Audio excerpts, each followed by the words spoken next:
And we're live back. This is episode 9, part 2. If you guys remember, we were fighting some zombies. Zombies which Nox just thoroughly fucked up. And Dhuur'in. And Dhuur'in. And also fucked him up too. Yeah, Dhuur'in. Yeah. Dhuur'in, you're not looking so good, buddy. You're not doing too great.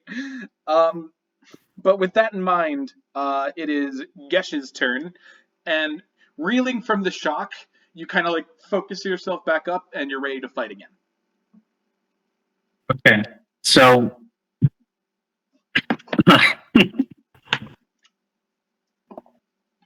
he's gonna look around for Dhuur'in to see where he's ended up.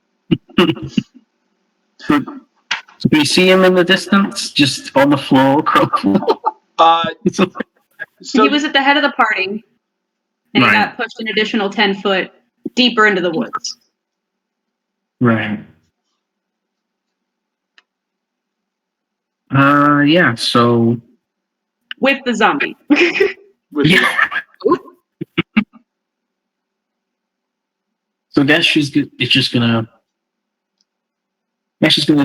dash for to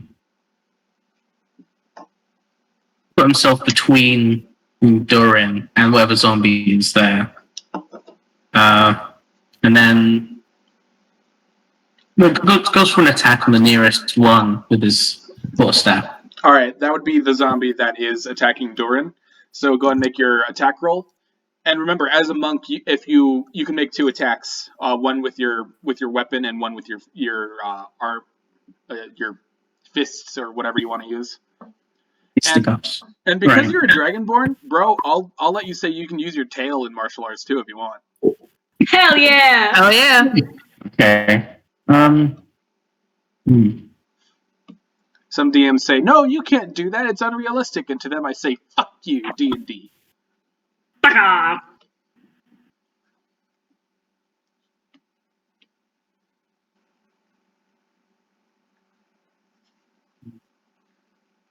It's an unnatural 20.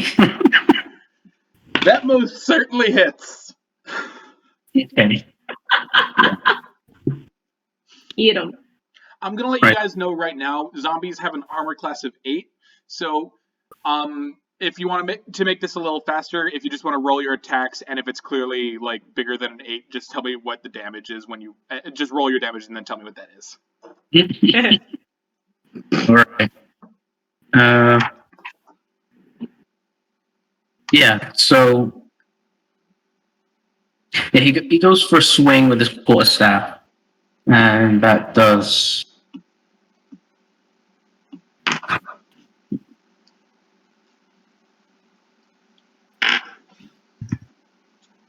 That does 7 damage.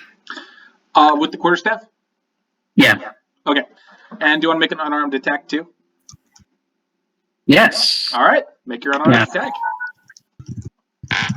No, so I'm gonna have to roll for the chance to hit. What? As well? Yeah, you have to roll. You have to roll the attack. Yeah. Normal, yeah. Okay.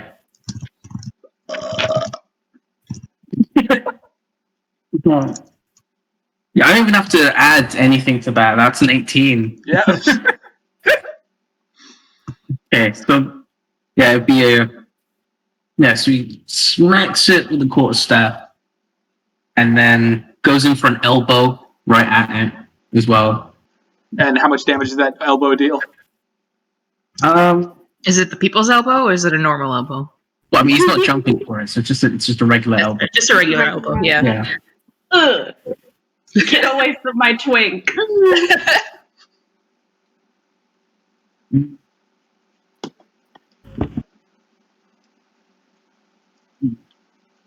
Wait, doesn't unarmed strike get a strength or dex bonus? Or...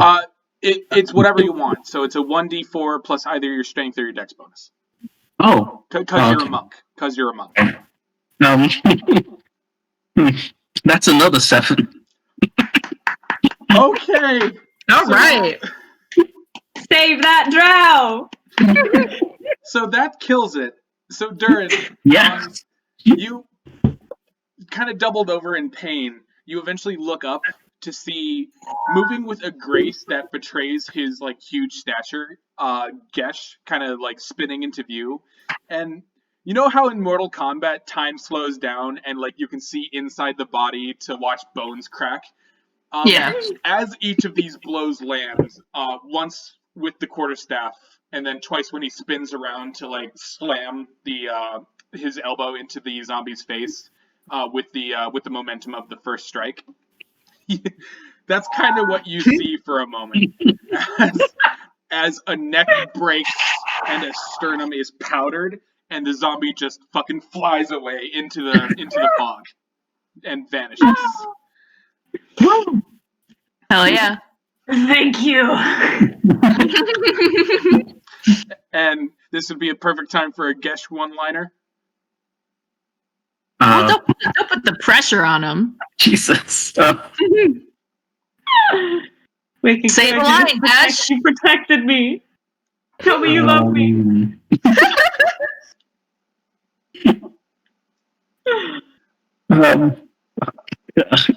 Zombie seeing you later. Oh, come on. That's awful. Tell him nobody will touch him. Tell him he's safe. With that, Ozla. Ozla, you're up. Hi. Hi. What am I doing? I'm gonna try and hit. You got 2 zombies in front of you. Yeah. I can't do like a sweep the leg kind of thing, but with the hammer. Like. You can attack a leg. Yeah, I'm gonna allow that. Yeah, but I'm trying to like swing it like I'm trying to take both of them down. Unfortunately, you can only hit one. Damn. Okay. I'm gonna try and smash the head in of either one. I don't know. They're both there. All right. To attack 14 plus 18, I think. For damage? Oh, for damage. Oh, I thought it was to hit. Oh, well, you hit with an 18. Yeah. Go ahead and roll your damage. Okay. You scared me. Oh my. I was like, how did you deal 18 damage? You're level 2. Oh god. Oh wait, no, that's it. 5. 5 damage. Okay. So you flash out with your hammer and you knock the jaw off of one of the zombies. Yay! Okay. Next up in the list we have Dhuur'in. Oh, me. Okay. So I was only facing off with one zombie that Gesh just destroyed.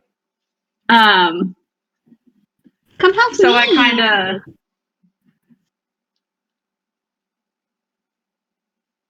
Well, I do have my spear in my hand, I guess. You have a spear. But I am farther away now, so I'm going to forego the spear. I'm going to put that back. Say the line, everybody. Eldritch Blast.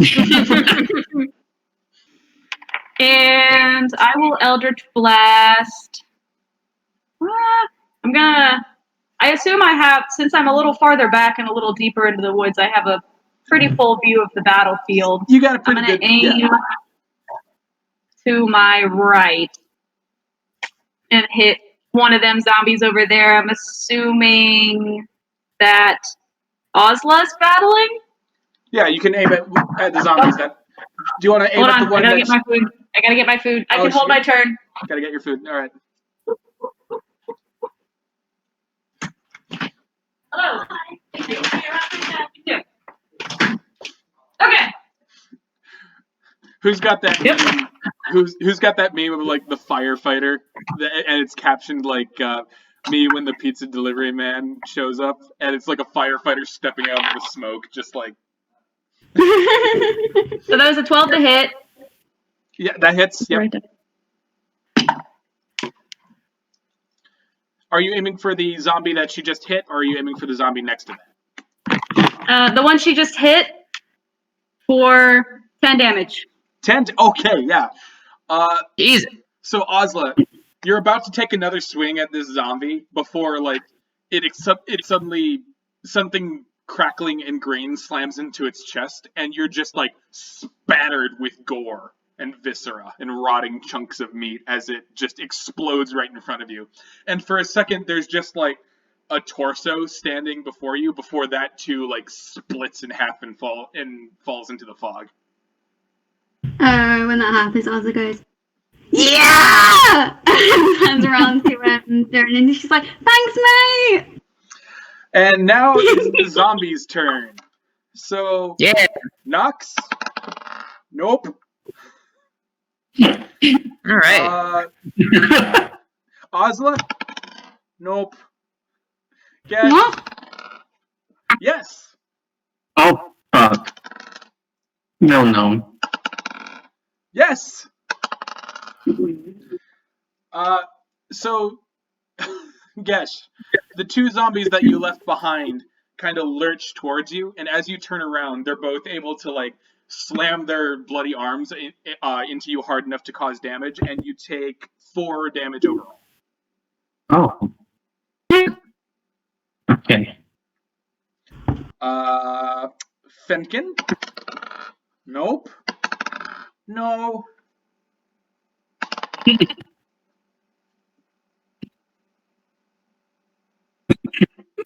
Hello? So, Gesh was the only one hit by zombies.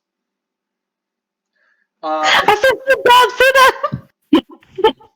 Oh, I got hit by a zombie earlier. Yeah. Oh, you did. Top of the order, we have the zombie that rolled a natural 20, which is attacking Fen. Oh, what do you know?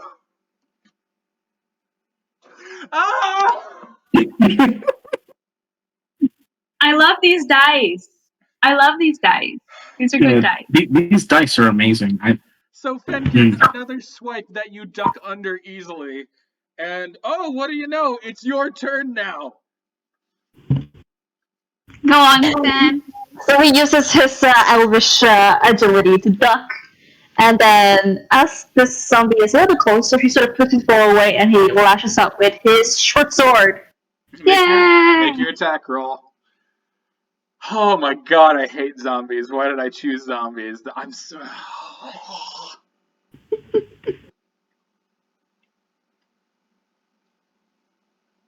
Oh, that's a 10. That hits. Roll your damage. 10 hit.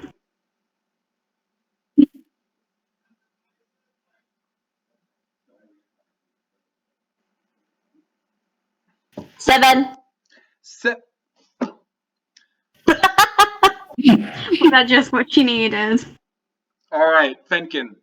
So, in a blur of elvish agility, you flash out with your short sword, and for a second it doesn't look like you hit anything, but then the zombie shears in half through the torso, and its top hat just like slides away, and its body half also flops to the ground. He does like a little pirouette, like.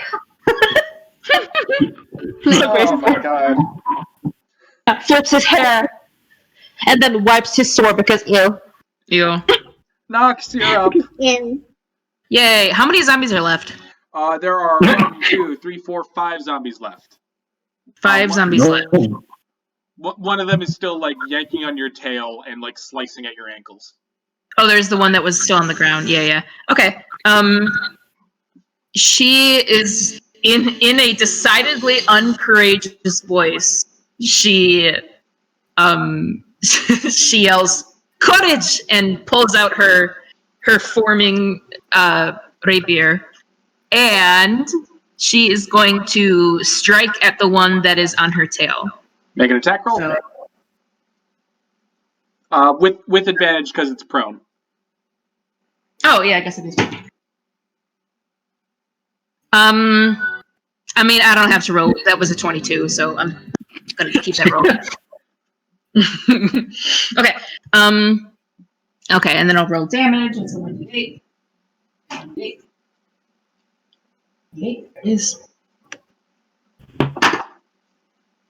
That is a 6.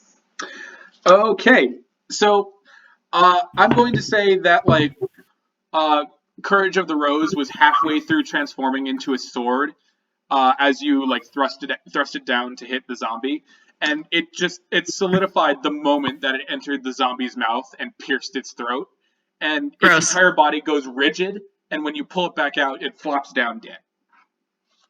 Gross. And do you want to use your bonus action for a little bit of bardic inspiration? Can I use it to cry? Is crying a free action? You know what? If you do it charismatically, absolutely. Who's the next party member? That would be Gesh. Gesh is up next. Woo! Okay. Yeah. Yeah. She stabs this thing.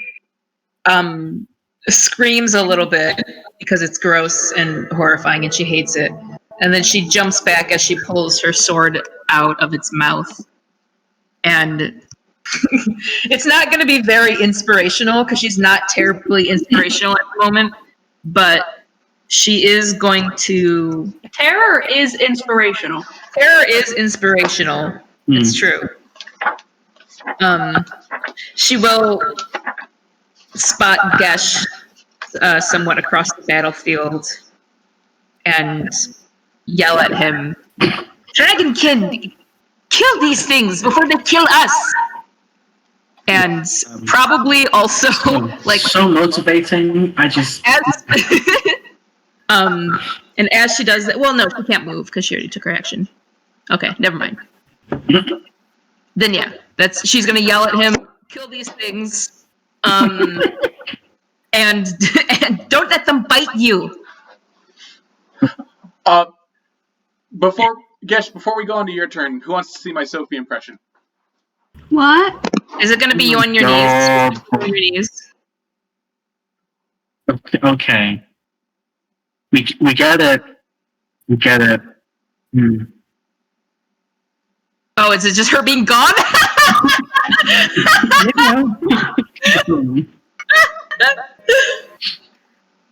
He peed his I pants. want to leave now. I got it as soon as he got up. I was like, oh. Connor, come back. We have more fighting to do. Get the fuck back here. He really stopped on Gesh's turn to do this. Gesh has stuff to do. Wait, so Oh gosh, what are you doing? Gesh has another inspiration point, right? So what that does is it lets you. Or is it? Bardic inspiration lets you. Oh. Connor? Yes, baby? I want you to know you're a bitch. Yes, but Bardic inspiration lets you re-roll any roll that you make as long as it's not a damage roll. Okay. So like your roll to hit, or if you make a check, and you don't have to use it now. You get a dice. You get a D8 dice, and you can add whatever the D8 dice. Oh, right. Yeah, sorry. Onto your roll. So it doesn't give you advantage. It gives you a D8 dice you can use to add to a roll that wasn't good enough. D6. A D6? D6 at second level. Oh, I was thinking about critical roll. So with that in mind, Gesh. So you can choose to use that whenever you want. You don't have to use it right away, but it is yours. But you do have to use it within 10 minutes. Well, great. The rounds last a really long time, so it's fine. Yeah. Okay. So. Or I mean, they don't last a really long time. So you've got a while. So you've got two zombies currently like thumping their fists against you, and you're kind of trying to block them. So do you want to make? What do you want to do? I'm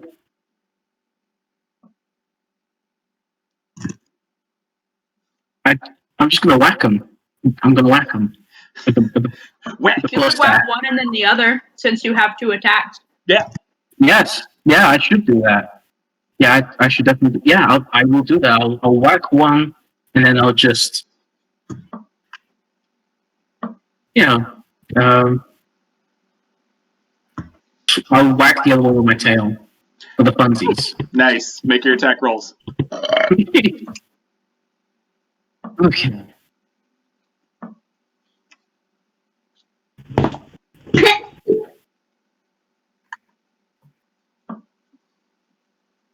I just know the memes after this episode is going to be great. Well, there's memes now. What do you mean It's after? already means. Just you wait until you go back and watch the recording and see what we talked about while we were walking. And we were miming walking while we were doing it.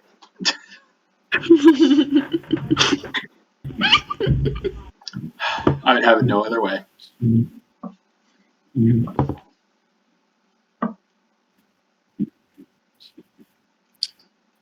Wait, does a 10 hit? 10 does hit, yeah. Okay, good. Right. I was going to put rum in this. Go do it. He just moved straight into the lens as well. I'm gonna be gay, Zach. So that's 11 damage on one zombie. Okay. And now I'm going to roll for the other one. I guess the first one is on the right zombie and the other one's the left zombie, if that makes it easier for you, because I don't Yeah, yep, that's fine. position it, direction and That's fine, stuff. Okay, so yeah. I got to figure diaries.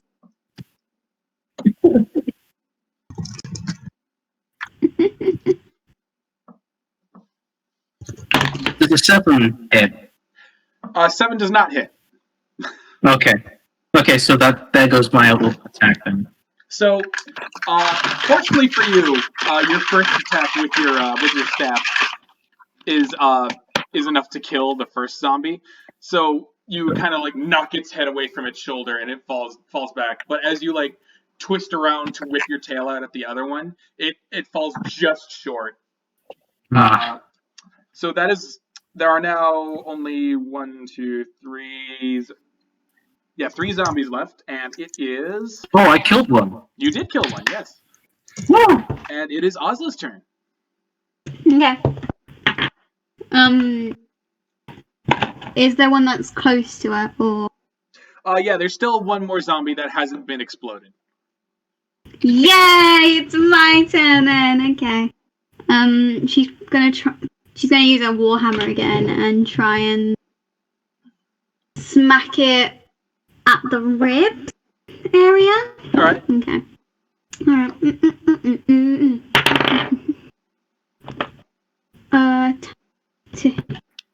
I add the attack bonus, don't I, to my weapon? Yeah.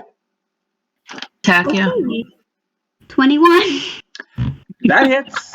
That's gonna hit.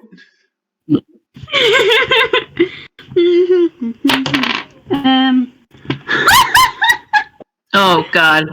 Oh, no. Oh, no, wait. No, I thought it was a different number. 5 damage. Okay. Oh. So this attack is not enough to kill the zombie, and being at your height, you're not able to like reach the ribs as you reach up. But there's a moment as your swing connects where every guy in the party instinctively like closes their legs together. And if I had any editing skills, I would show 2 acorns just cracking and exploding right here. Ah! Oh, no. He wasn't having babies anyway. It's true, he was already dead. They were already pretty useless. Wasn't doing anything, so. And as you peer into the cloudy undead eyes of this creature, you know it's not living, but somewhere deep inside there's a spark that you see that suddenly just like goes out like a candle.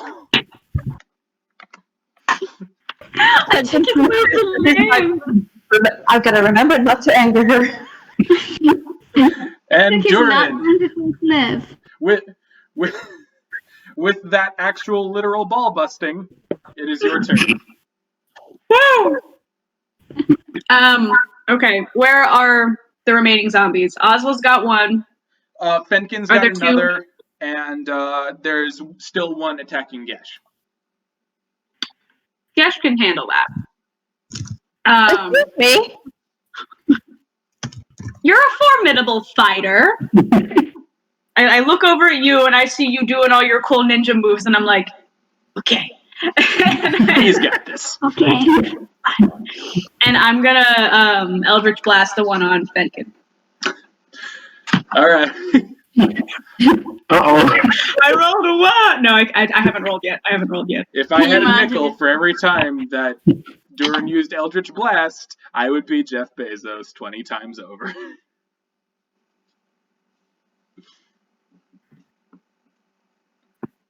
Yeah. 11 to hit. It's gonna hit. Yeah, it hits, and it does 8 damage. And this is the one near Fenkin? Yeah, the one on Fenkin. All right, Fenkin, you know how you really don't like being covered in blood and dirty Oh, stuff? God. Oh, no. Even more than Ozla, you are suddenly coated with a fine layer of just blood and gore. And It, like, comes out of its chest. And even an intestine comes flying out and lands on your shoulder as another crackling a blast of arcane energy blows apart the zombie. Sorry. He just freezes. And he's just like, feels like, I was fine! The slowhead tail. And he's just like, highest scream you've ever heard. Like, It will wash out. And with that scream, the very last zombie attacking Ozla is going to make his attack.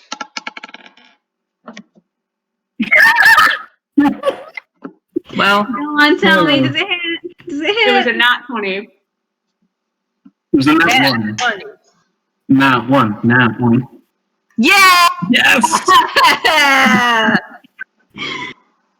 Your dice are loaded backwards.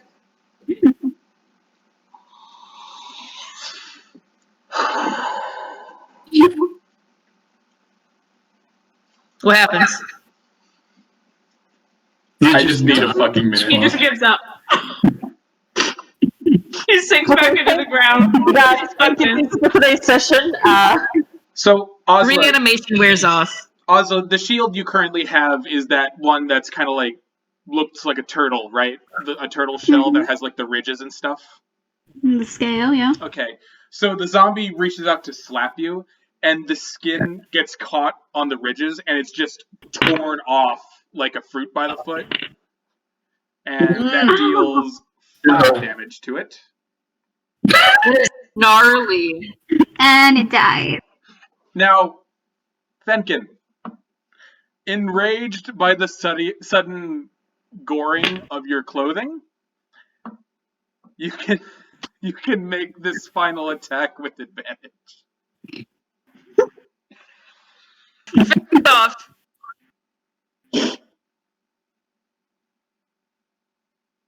You can't be mad at me. You hid behind my cloak. But yeah, he's seething, he's fuming, and he sheathes his short sword, and he pulls out his bow, and he heaves a deep breath before holding it and releasing an arrow. Alright. The skeleton, the remaining skeleton, there's only one, right? Yep. Yeah, there's only one. Yeah. That's the one attacking Gesh. So.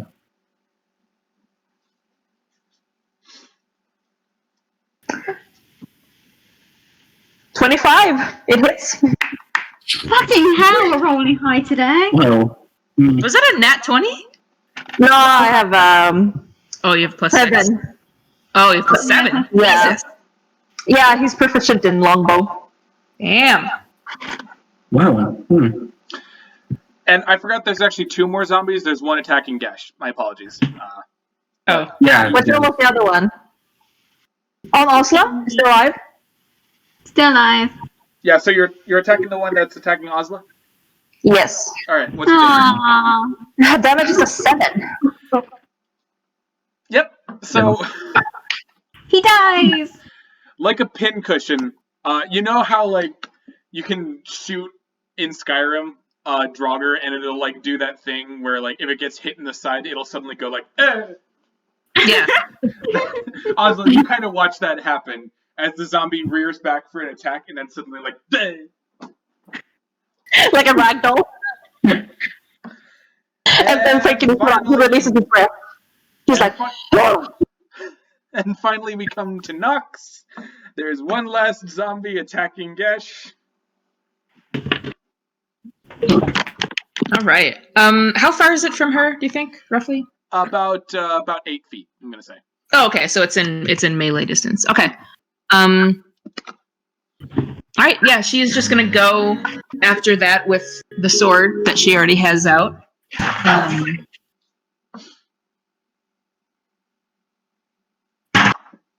Let's see. I'm not even gonna add my proficiency bonus to that because that hits.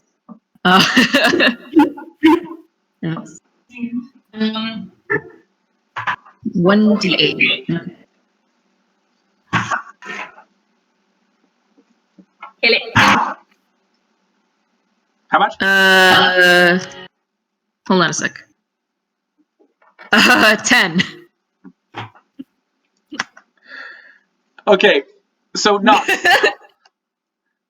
Nox. Can I ask you a question about your character? Yes. I would say by this time her blood is up, right? Like adrenaline is rushing through. Oh yeah. Oh yeah. All right.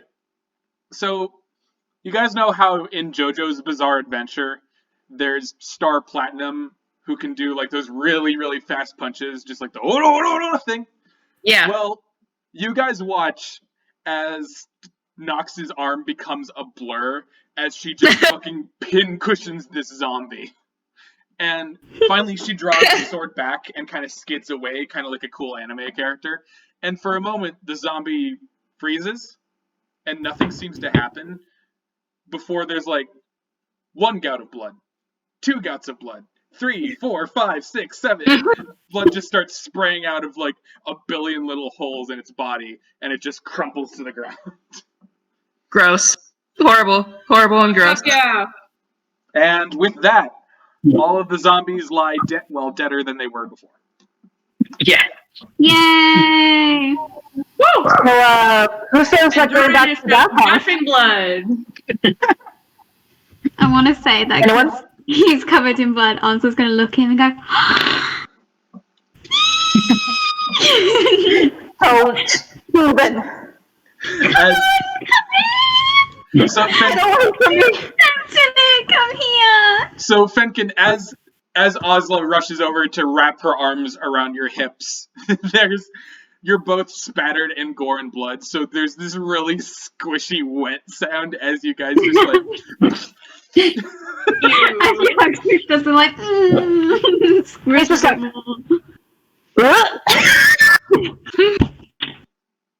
He's like, can we go back to the bathhouse, please?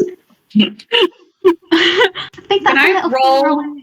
a medicine check on myself to stop my own bleeding? Yeah, go ahead, yeah.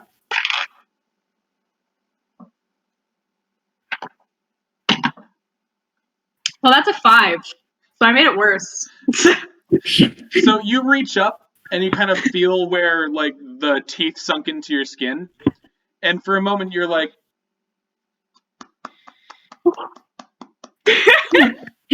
and I'm gonna say that Princess sees you doing this and kind of switches positions on your shoulders so he can like reach around with his snout and just.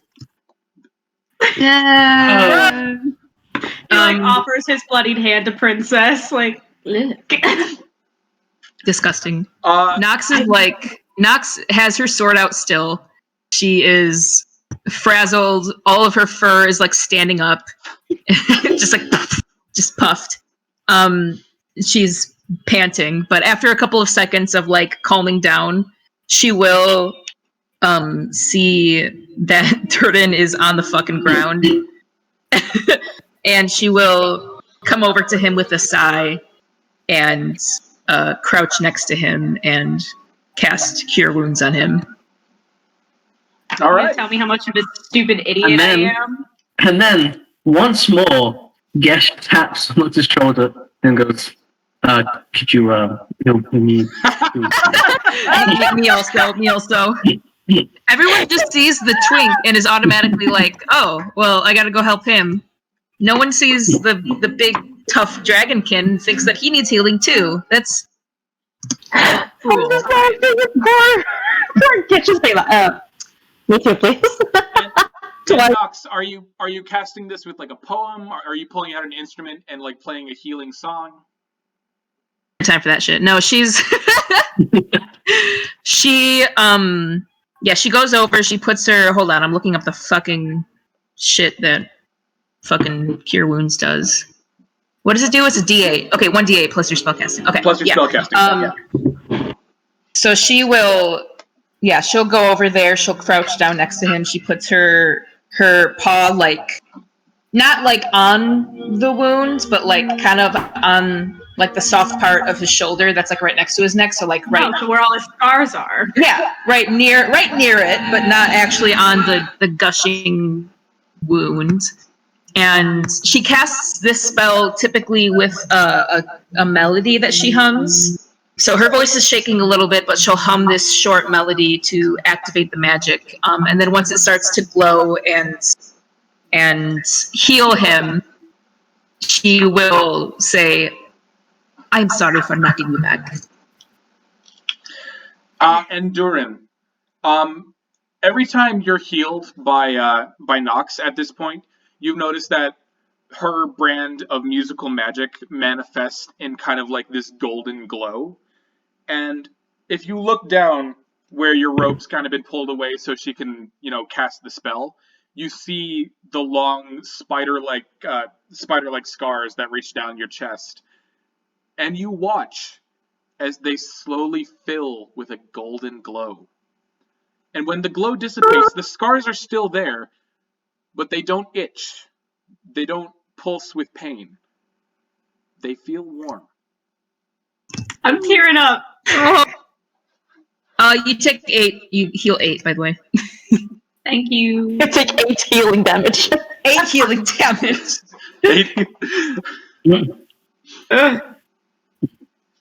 Tears in my eyes. Oh, Vinn! No. And is Gesh getting the same treatment? Yes, she will turn when Gesh politely asks to be healed. She looks at him for a second because she's like, Did I also fuck you? No, you were fine. I didn't hurt. I'm not the one that hurt you. You got hurt by the zombies. Okay, cool. Excuse you? 4 damage? 4 damage. But she will. Yeah. She will sigh and roll her eyes and say, "Thought your scales were tougher than this." But she will reach out and put a hand on him and heal him also. Do not be rude to him. Also for 8. Okay. Back up to 15. Woo! All right. So Same.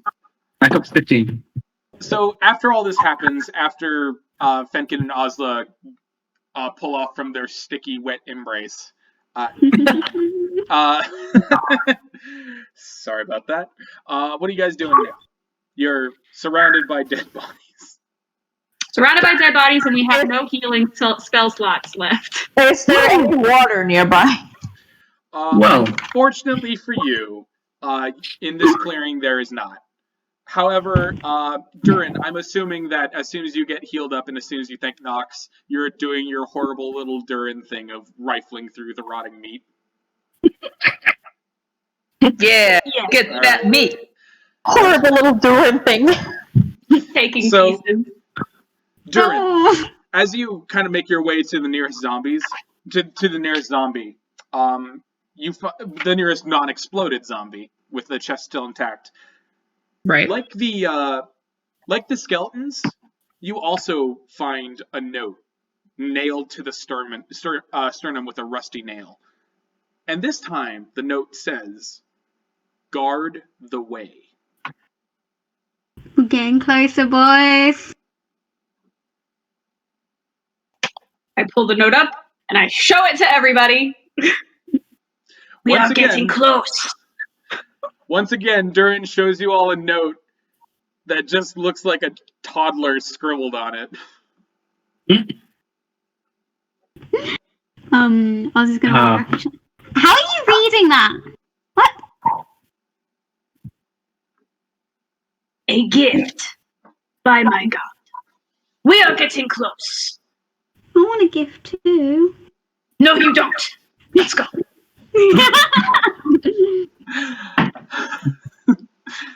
So Dhuur'in gets up and just starts walking again, leaving you all behind. Fucking Nox is gonna yell at him like, Dark One, hold on a second.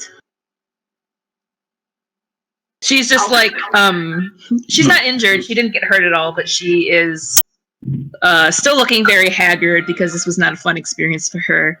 And she's kind of like, she's trying to like smooth down her fur, but it's all gory and gross because zombies. And she looks around at the rest of them and she says, before we go waltzing into the lair of a necromancer, we should rest for a minute.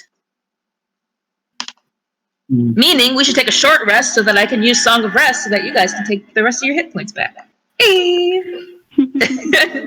I'll allow it. Dhuur'in goes, okay. He wanted to go fight the zombies. Yeah. So bad. Dhuur'in, have you used any spell slots today? No, I've only been casting Alright. my cantrips. Your fucking what a- cantrip. What a fucking shot. Anyway, so I know. as you guys kind of like sit down to rest, you feel a little bit heavy and exhausted after that fight. But as you sit down, Nox, do you want to explain what you do with Song of Rest? If you guys want to, this depends on you guys making a choice to spend one of your hit die, which we haven't done yet. But basically, when we take a short rest, which is a rest that is at least an hour long, you guys have 2 hit die each because we're level 2 that you can roll to gain additional hit points during this rest. And the amount, the size of the die that you roll is based on your class. It should be on your character sheet. Mine is a D8, but yours might be a D8 or a D10 depending on your class. But if you decide to do that, you get to roll that, and that'll give you some hit points back. And then, if Nox plays a song during this time, and you are listening to the song, then I will roll a D6, and you will also get that additional hit points. So you'll just heal a little bit extra, but in order to get that bonus, you have to first make a decision to use your hit die. So, Okay. But this is only for hit points. It's not for spell slots or anything like that. no, Just that's for a hit long points. rest. Yeah. Well, I don't have a hit die on here, so Do you know what you're a barbarian, right? yeah. You can look up what your hit die would be. That's one Where would it D12. be written down? Probably a D12. D12, yeah. Yeah. So The one dice I don't yeah. have. Oh. Where did you find that Oh. die? I'll roll for you. So hang on. Your hit points. The box underneath. Sophie, I rolled Yeah. for you, and Your dice are loaded. yours is a D10M for a ranger. Oh, yeah, is a it's D10. the same one as when you do a death saving throw. The box next to it. Yeah, is that what am I using up exactly? It should say your hit die. Yeah, it says 1d10 times 1. yeah. Okay, So you yeah. just roll 1d10. Yeah. Yeah. So you guys can do that. So you'll get those hit points, and then I'm gonna roll a D6, and you will also get whatever I here. Do they all? If I roll like 1d6, and they all get whatever it is. Is that how it works? That's right. Yeah. Okay. So those of you who are using a hit die, you will gain an additional 5. Ooh. Hey. Woo! I mean, I get 8 more hit points. Yeah. What's one of mine because I have 16 health and my top is 20. So do I even need to use one of my Yeah, I was gonna dice? say I only Yeah, have 4 nah. points. Nah. Yeah. So I can just use the So you points don't- Nox gave me. No, in order to get the points that I gave you, you have to spend your hit die. So if you're not spending your hit die, then you're not healing at all. But it's up to you. I mean, if you don't want to heal, you have most of your health anyway, so you could just decide not But to. I don't understand what it is that I'm using up. So Like actually, let me see if I can pull up your thingy. I don't know what the negative thing about healing up is. You only have as many as your level until we take a long rest. So it's something that you can use up like a spell slot. So all of us have 2 hit die because we're all at level 2. If you guys use one right now, then you only have 1 hit die. And that means you can basically only do this one more time until we all take a long rest and we get them all back. But is it used for anything other than this? No, For recovering hit points? I don't think so. Yeah. So honestly, it's worth using, I would say, regardless, because I don't think it's going to be that. We take a lot of long rests, it seems like, so you'll probably be getting it back relatively soon. So personally, I would use it because I think it's just worth it. I did. Yeah. Alright, so I'm back to 20. All right. Okay. Yeah, so this song, just because it's the first time she's used it, I'll describe it a little bit. She is definitely like very shaken still. She doesn't need to explain by now that she is very afraid of the undead. That's probably very obvious. But wherever they've kind of gone into the woods, I assume away from the bodies that they just left, somewhere a little bit safer that they can take a rest for an hour. She kind of puts her stuff down by the trunk of a tree, and she kind of scoots back against it, so her back is against the bark. And she'll take out her flute, and she just kind of like starts playing pretty much immediately, and the first couple notes that she plays are kind of off, like she's just like not quite in it yet. She just kind of blows a few bad notes.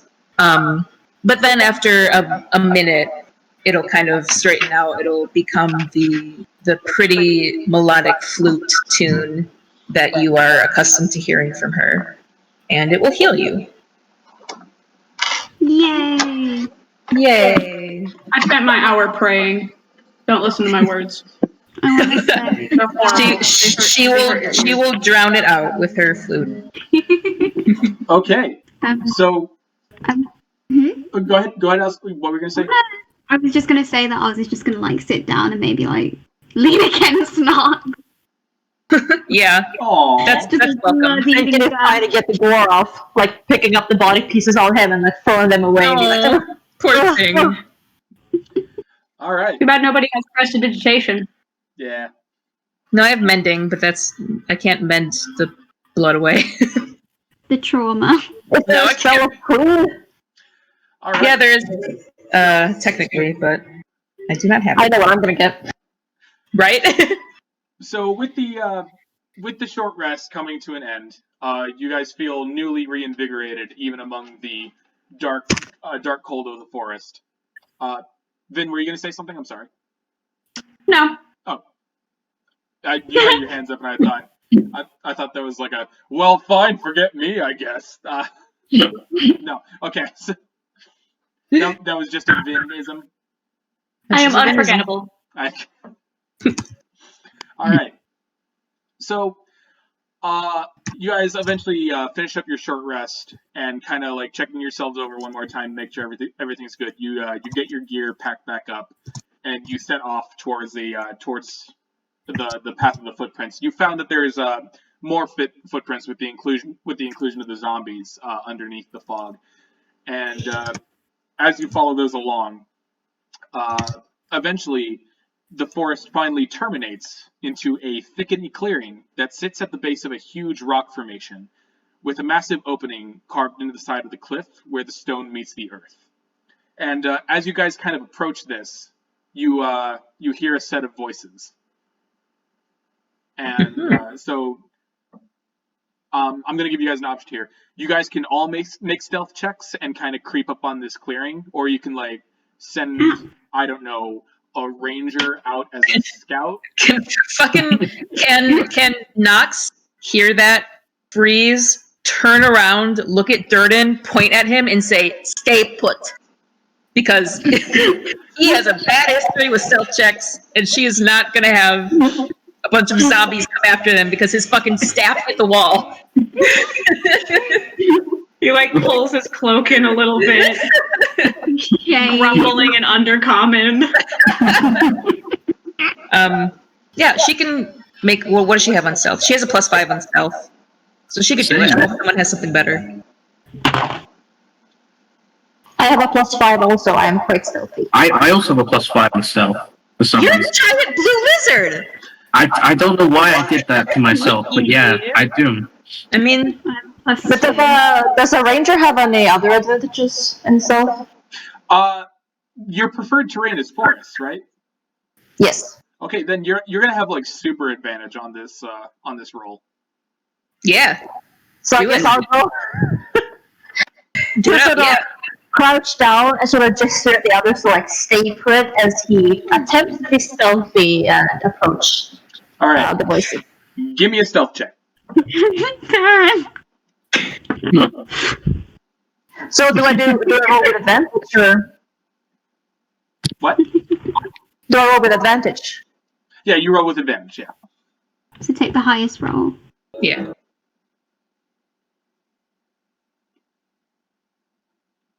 That's a 19.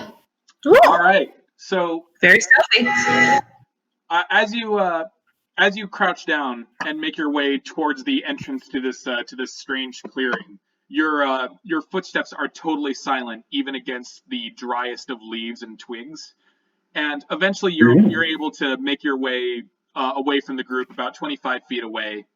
And you do eventually lose sight of them as you make your way to the clearing, but you're able to find a tree that you can hide around. And as you peer around the trunk, you see, like I said, the opening that's kind of in this huge wall of rock. And from what you can see, there appear to be columns of a kind at either end of the entrance, lit by crackling torches which illuminate the impressive stone arch that sits over it. Clearly, based on the design, this place is an old mausoleum, likely abandoned given the lichen that hangs over the lip of the entrance and the vines that curl around the columns like searching tendrils. Fog spills from the mouth of the opening like drool, across the grass and into the woods beyond. However, there do not seem to be any undead creatures roaming about, much to your joy, I'm sure. But instead, there are two very much alive creatures, sitting by a campfire 10 or so feet from the tomb's entrance.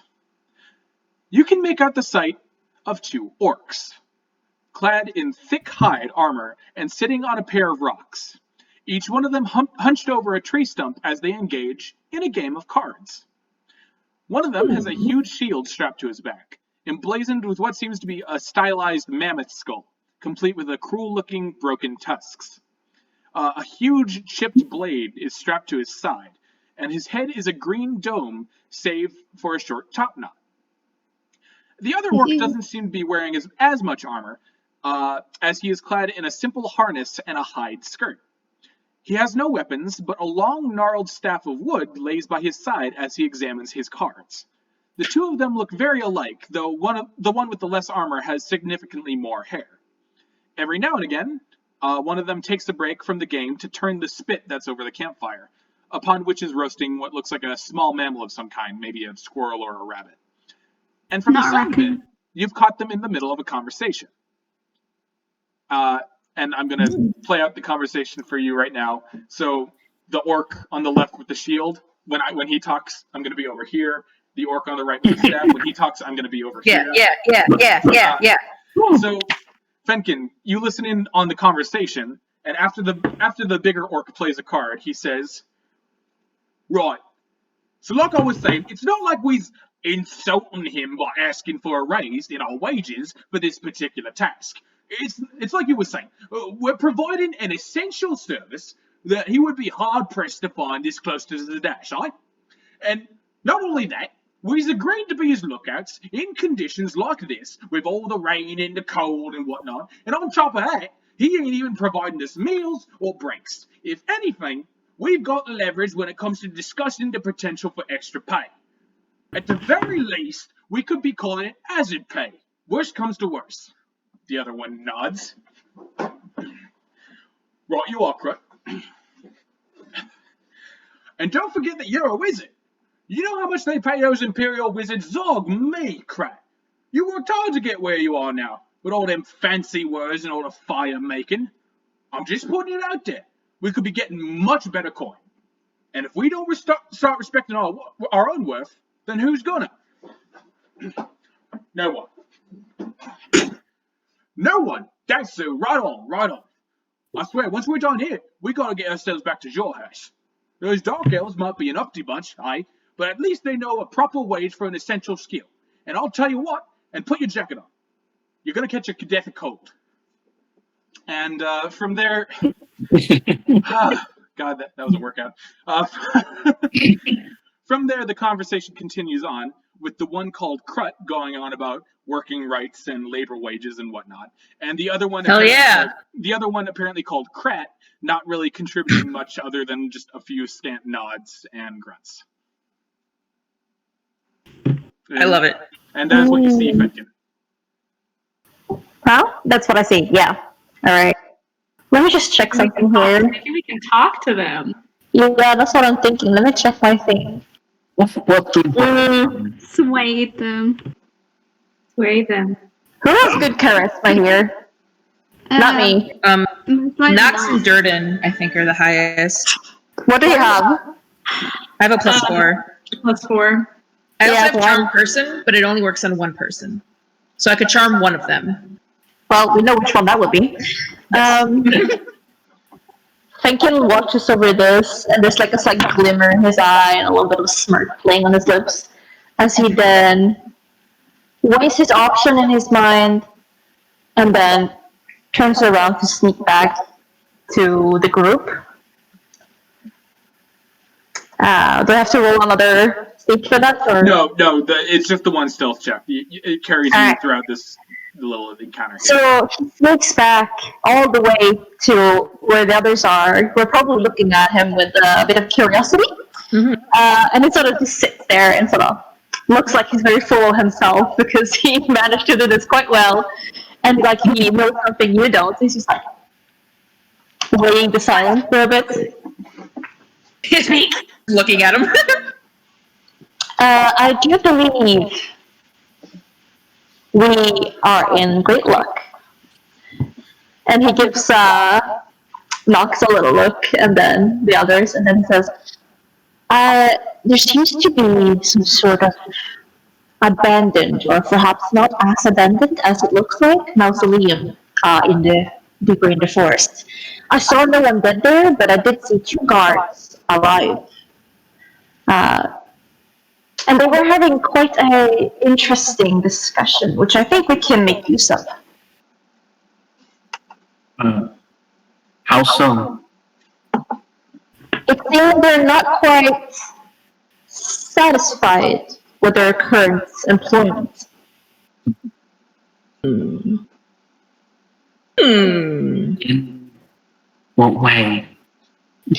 They were discussing whether it really was worthy of their time for such low pay, and I'm thinking perhaps one of the more charismatic members of our group should take a go at it.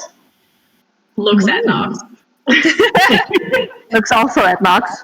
Nox, kind of like, you kind of saw her, like, heave a little bit of a sigh when he said the word mausoleum, like, great, here we fucking go. But otherwise, she listened intently and she nods and she says, okay, so hired help, I must assume by the necromancer or whoever is inside. Indeed. Likely common bandit rabble, if I were to take a guess. Were they armored? It seems one of them is a wizard. Oh. We have to be cautious about them, but I do have to say that they seem to be very close, perhaps related in some way, and one was definitely more of the decision maker of the 2. I see. So they were likely hired together, and if one of them left the job, probably the other one would too, yes? I am absolutely certain of it. Well, we could simply hide in the bushes and pick them off like prey, but if we are wanting to avoid bloodshed, Ozla, if we are wanting to avoid more bloodshed, perhaps there is a way we can get past them without killing them, and maybe in the meanwhile get a bit of information about what we are walking into here. I think that would be very valuable. I believe that is the wisest option here, since we are quite unaware of what is beyond those disgusting walls in the mausoleum. She hums and she looks back at them, at the rest of the party, and she, after a couple of seconds of silence, she claps her paws together and she says, "Okay, here is what I propose. Likely, they will see anyone that approaches them as a potential enemy, but unlikely that they will immediately attack. So as long as one of us is willing to have a sword drawn at us, I think we can simply approach with the intent to offer them a different position, perhaps. And if we cannot use our own natural guiles to convince them, I am sure some of our unnatural divine gifts could help in that regard." Oh, also, I have a +6 to intimidate. Oh, hell yeah! Fuck yeah! Fenkin hums and nods at her and then says, "Perhaps we should also have a backup plan even further than that, as in some of us should be hidden in the proximity, ready to attack if things go south. I'll do it.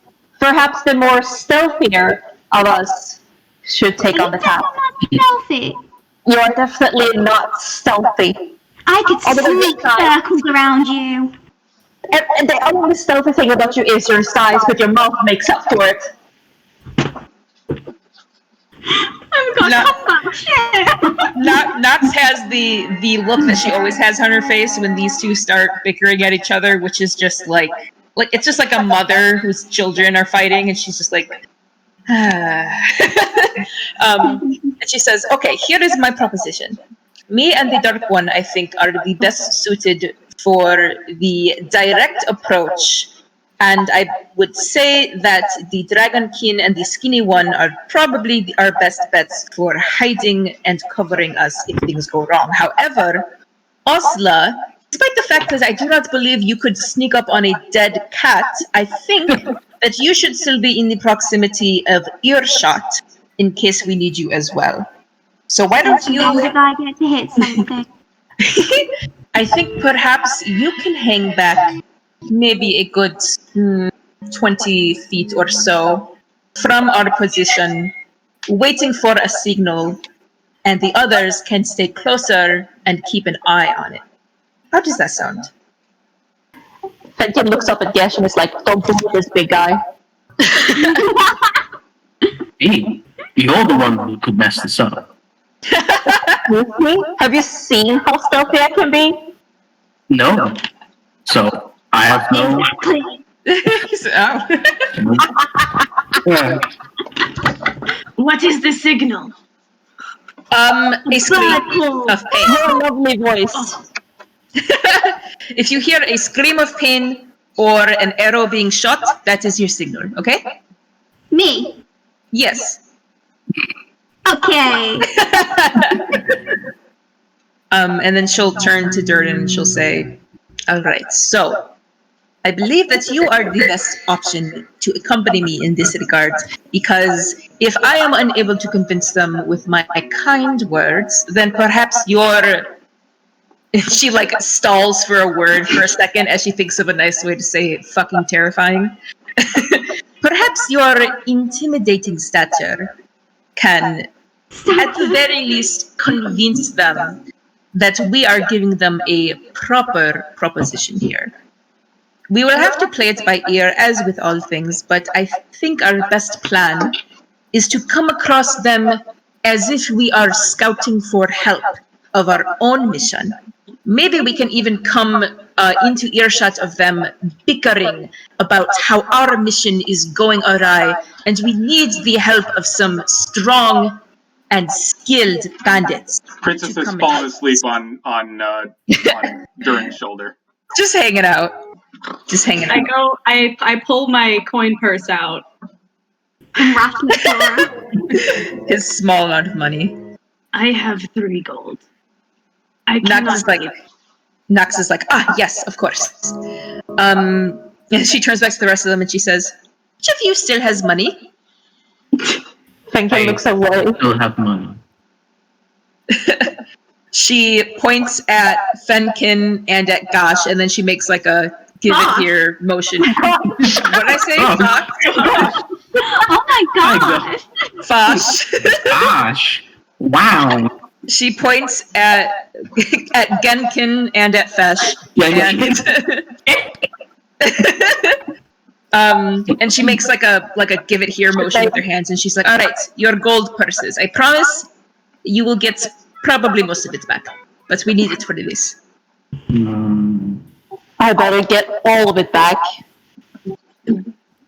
Max just smiles at him. He unties his coin purse, which is very heavy, by the way. He's so rich! And he's just like, believe me, it is not funny. as he drops it, kill the necromancer. as he drops it into her paw, she can feel the weight of it. She's like, like it's heavier than she thought it would be. She almost like dropped it because she wasn't expecting it to be so heavy. And she says, every single coin. believe me, I do not intend to pay these bandits for real, but if they need some proof that we actually have coin to pay them, then we will need to provide it. I don't trust you, thief, but very well. Well, now that you've got... She jingles the coin purse and says, fair enough, and then puts it in her on her belt. Let me just update his sheet with 0 gold. For now. How much gold do I temporarily have? Thinking How of much? like 200 and something. So. How much do we have? You have 225. Jesus! Oh, shit. That's right. All right. And then she'll look at Gesh and she'll say, "You hold on to your gold for now." Oh. Right? 225 should be enough. She's like, "We will tell them if they agree. This is simply a down payment, or perhaps we will get them out of our hair and run away before we even have to pay. We'll see." Just squinting a little bit. And then he sort of looks at Gesh like, let's go now. All Okay. right, so I think so. It sounds like Nox and Dhuur'in are not gonna sneak. They're just gonna walk in. But the other Gesh and Fenkin probably have to sneak. With his great social skills. Okay, Yeah. so as you all kind of approach the clearing, Gesh, Fenkin, and Ozla, I want stealth checks from you to stay hidden. Yeah. Okay. Is Ozla moving? And I don't know. And I'm gonna say you guys can make it with advantage since Dhuur'in and Nox are going to be a distraction. Okay. I think That's true. I'm moving to the place she's gonna stay. Yeah, I think she's moving in closer, but she's not getting as close. But yeah. Okay. Where's my Okay, so Stealth Master here got a 22. 15? I am Get hidden. into this, and while you guys are making your stealth checks, can I request a quick 2-minute piss break? Yep. Yes. Go right ahead. Okay. Piss break. Well, I got 21. Fuck yeah. We're hidden. You guys are sneaky as hell. Ozla, what'd you get? 17. All right. So I was like, I can make circles around you. So Fenkin and Gesh, you guys kind of make your way towards one side of the clearing so that you're kind of behind the spellcaster, and Ozla, you make your way to the other side of the clearing where you're behind the bigger fellow with the sword, and you can see that his shield is very big and honestly, it could probably cover Gesh no problem. It's a really big fucking shield, and you can also. Looking at its design, it's kind of reminiscent of some of Karn's ancestral weaponry. You get the feeling this is a very old, ornate piece of armor. The sword looks like a piece of shit, but this shield is pretty sweet. We'll be selling that. As I see Fenkin and Gesh, I just go, good luck, guys! And Fenkin, make me a perception check real quick. Hello there.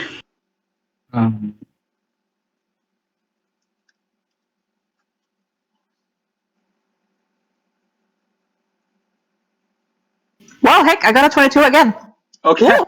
So Double checking my history that I actually did click it once. So as you kind of like narrow your vision in on the game they're playing, it doesn't look like a regular game of cards. In fact, it looks like they're playing Pocket Heroes, the Pocket Heroes trading card game. And The one you have!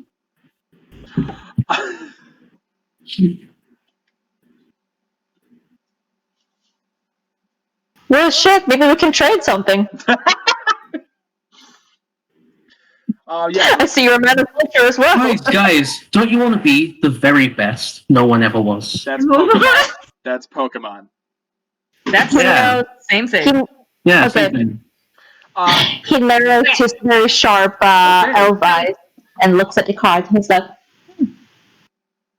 So now that we have Dhuur'in back, Dhuur'in and Nox, what are you doing? All right, so, assuming Dhuur'in will follow her, Yeah, she is right next to her. She is walking towards the entrance, not like into the entrance, but she's aiming to kind of like walk past it, you know, so it doesn't look like they're fucking marching straight in. Like kind of like in the mouth of the tree line. Yeah, so she wants them to be able to see her, but she doesn't want it. She wants it to look like they just accidentally stumbled across them, not that they knew that they were there. But as they get closer to, you know, to kind of being in earshot of these two, she turns to Dhuur'in and she says, "Listen, it is not that I don't trust your judgment. I just think that the bandits that we hired for this job are not very competent." And as soon as you speak, Nox, the two orcs, their heads whip up, and they kind of like share a gasp as they like kind of put their cards down, and they don't immediately go for their weapons. They're like they kind of like carefully stack their cards up and like kind of make sure they don't fall down on the ground. The one with the staff, he picks it up and shakes it, and he shakes it again, and then he like taps it against his hand, and then finally the tip goes up in flames, and he's like, and he points it out at you. And the other one with the shield, he stands up and he gets his shield ready, and he goes for his sword, and then he's like, and he kind of like pats around his harness for a second before he pulls out a little piece of paper, and he's like,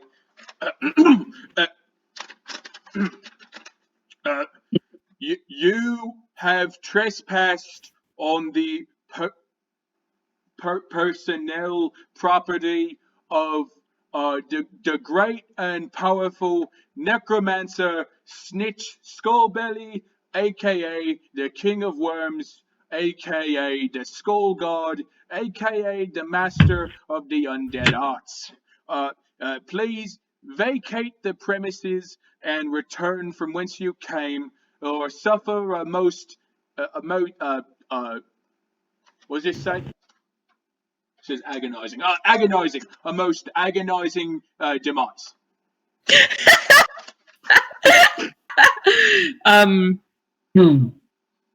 So Nox was in the middle of speaking, and she knew that they were there, but she still jumps like, oh, like she's surprised to hear from them, and she turns to face them, and she like puts her paws up as if, you know, to signal that she isn't going to attack, and she says, "Okay, steady your weapons. We are not here to cause trouble. I apologize.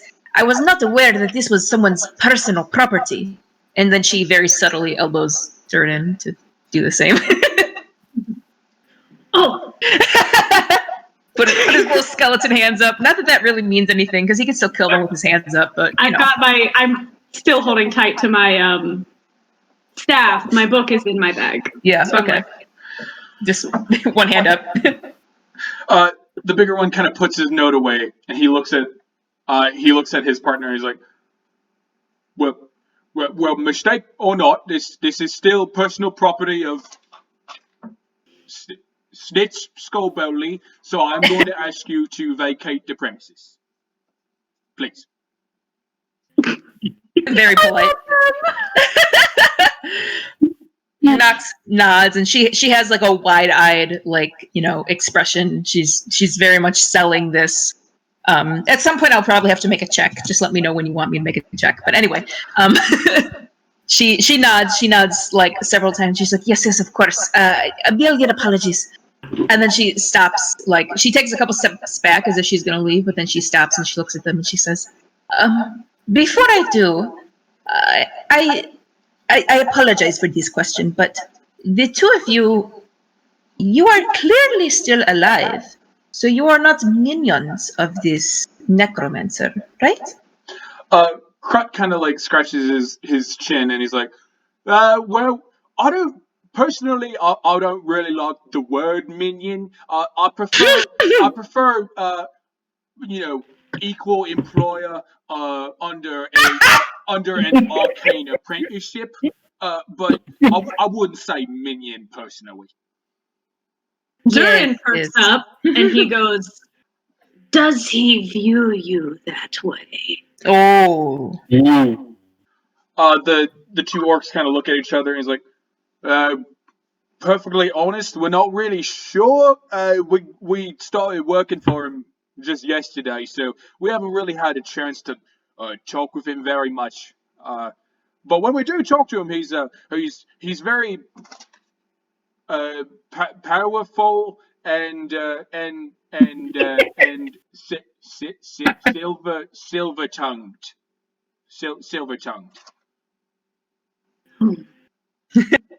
They both. I imagine that both of them, Nox and Dhuur'in, just like exchange a little look out of the corner of their eyes at each other, and then Nox says, "The reason I ask, and this makes sense now that you have said that, is because a necromancer who is worth his own weight in gold could very easily rise his own creatures, his own skeletons or dread zombies to do this sort of work for him.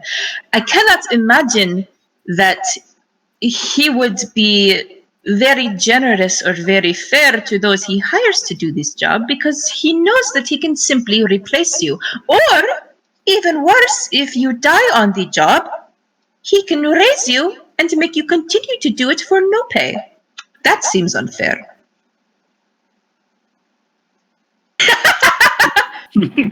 Give me a deception check. Ooh. A deception check. Hey, that's all truth. That is all okay, truth. Give me a persuasion check.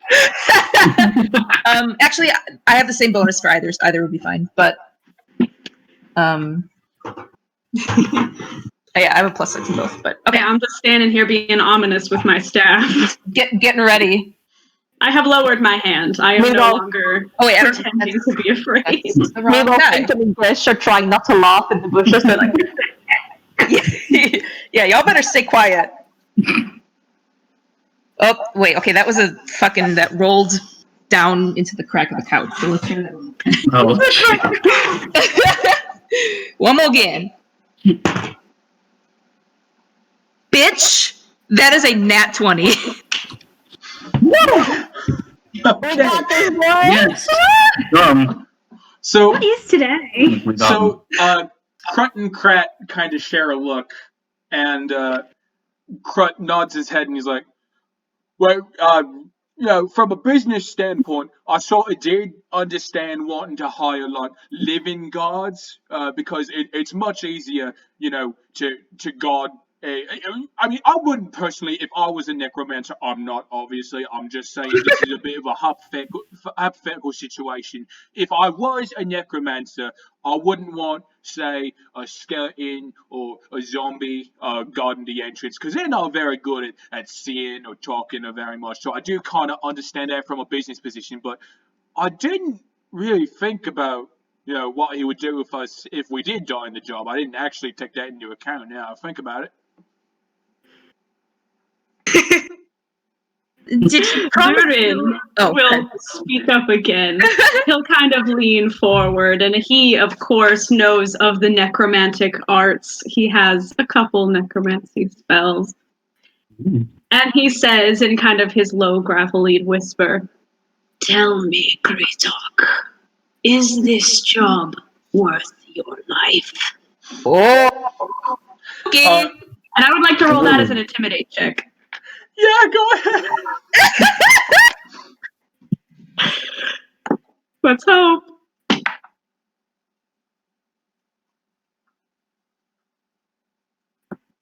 That's a 10. No. So both of the Most orcs look intimidating. at each other, and they look at you, and Crut just like looks at Nox and points at Dhuur'in and says, "Oh, I really like that one."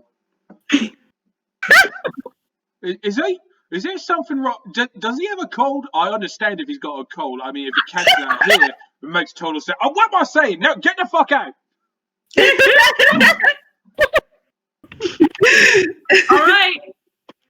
I'm going to ready my Eldritch Blast then. Oh, ready? Wait, no. We're not fighting yet. Well, fine. Yeah. It can just glow in my offhand Gosh. underneath my cape. Nox puts her paw on Dhuur'in's shoulder and says, "Oh, forgive him. He is suffering a terrible cold, yes, and it is making his voice rather gravelly." As you say that, Crut kind of like elbows Krat, and he's like, "That's why I tell you to wear your fucking jacket." And then she puts her hands back up again and she says, of course, we will be leaving. Trust me, we have no desire for any sort of trouble. We're simply travelers, not fighters ourselves. But the reason why I asked is because we were just in the middle of discussing our own needs for guards such as yourself, and the amount of money and time and effort we would put into trying to find some that are actually good at their job for once. Because so many guards have no idea what they are doing. It is truly almost embarrassing to see a guard that would run away, even at the sight of two people like us. To be honest, the fact that you two have stood your ground and been so brave and so firm with us is rather impressive. Is that what they're doing, or is that what you're doing? That's what Crut is doing. And eventually he raises his hands and he's like, that's a lot of big words that you just threw at me. Just give me a second here. So what you say? You're looking for bodyguards? Oh, well, yes. Forgive me. I know you're already on a job, and of course you have obligations to your employer as well as imperfect as his treatment of your services might be. It was merely a hypothetical. It's something that we were thinking of. No need to concern yourselves with it. But I was just thinking how nice it would be to have some guards such as yourselves that are willing to entertain the idea of conversing with a person that walks by instead of simply immediately throwing an arrow, because so many guards do that. Oh, I cannot even tell you how many guards are so trigger happy. Well, it is bad for business. Well, yeah, you don't want to throw an arrow. You want to use a bow, because if you throw an arrow, you're just throwing an arrow. It's not going to go very far. There's like a beat of silence, of like complete dead blank silence, and then she's like, yes, of course, exactly. And you would think that a man that you hire to protect something or someone would know that, but some guards are just so embarrassing. But regardless, I do not want to worry the two of you. Although I am curious now, since we are on this topic, how much does he pay you? Well, let's see, about 3 gold an hour. Thereabouts. Did you say 3 or 30? 3. Wow, what an asshole! Now I really want to kill this necromancer. Little capitalist shit. Capitalist sucks. And that's not the worst thing. The the first couple of payments weren't even real gold. Look at this. And he reaches into his pouch and he pulls out a gold coin and he unwraps it and it's a chocolate coin. And he's like, and don't get me wrong, I like sweets as much as the next guy, but this is a bit bullshit, isn't it? Nox like gasps like, oh my goodness, and she looks at Dhuur'in and she's like, have you ever seen something so disrespectful? No. And He's about to be like, well, yes, of course, but he's wait. and Krut's eyes widen and he's like, that's exactly what I'm saying, you know, because we're doing an essential service and this is just unacceptable, you know. So quit. Ooh. I mean, we would. It's just we can't exactly.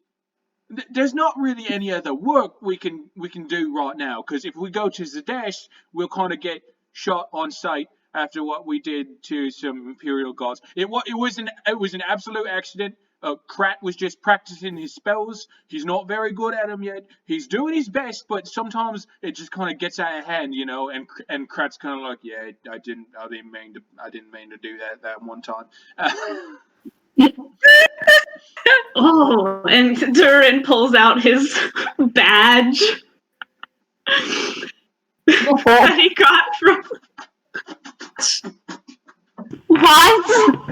Is now the time, Dhuur'in? This is not the time. No, listen. He says, oh, they have a very high opinion of us in Zadash. Krut and Krat, their eyes like bulge out of their skulls when they see this badge, and they freeze.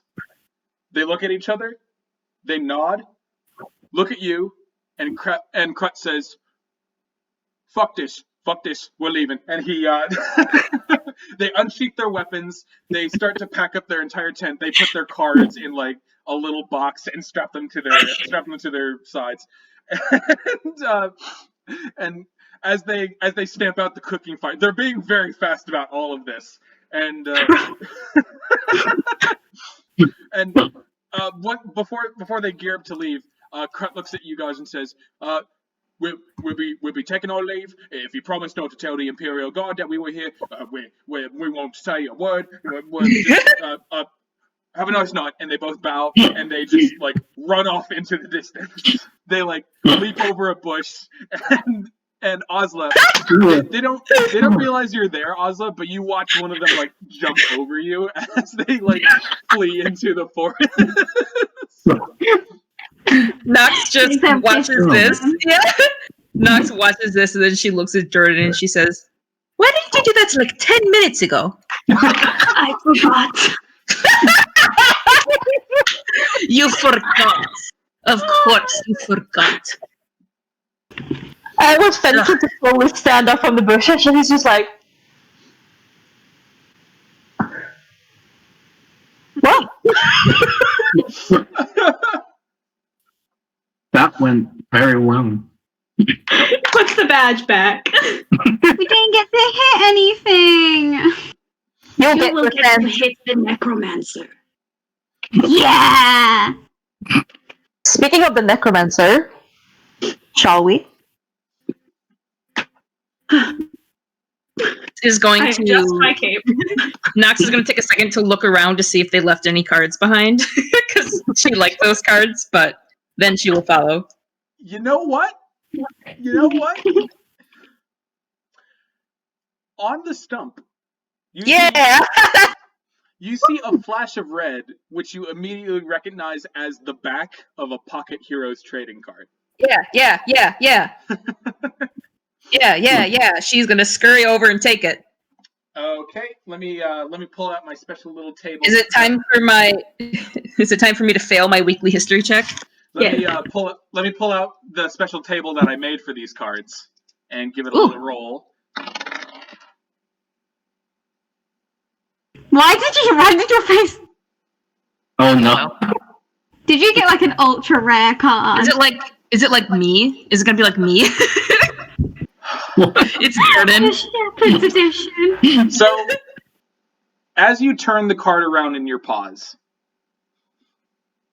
you see the embossed face of this card, which kind of glints and shimmers in the moonlight, with a gold trim indicating its rarity.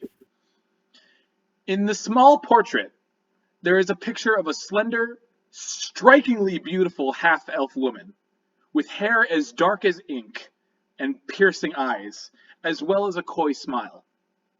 She holds a bow with a dripping, poisonous arrow, and on the stylized scroll at the bottom of the card, her name is proudly displayed. Lady Vexalia de Rollo. Yay! Thanks! So, Nox, add to your inventory gold rarity Lady Vexalia de Rollo. And Now we need to Vinn, find facts. and Vinn, if you wouldn't mind messaging Nox on how to spell that. Oh, I don't okay, actually yeah. know how to spell it. I've only ever heard it. It's on the wiki page. Apostrophe. So yeah, you flip around this card to see a super hot elf woman on the card. Fuck yeah. She is holding on to that. That goes into the right Vexalia de Rollo. Okay. That's another one for the wank bank. She doesn't have a wank bank. She's classy. Wank sock.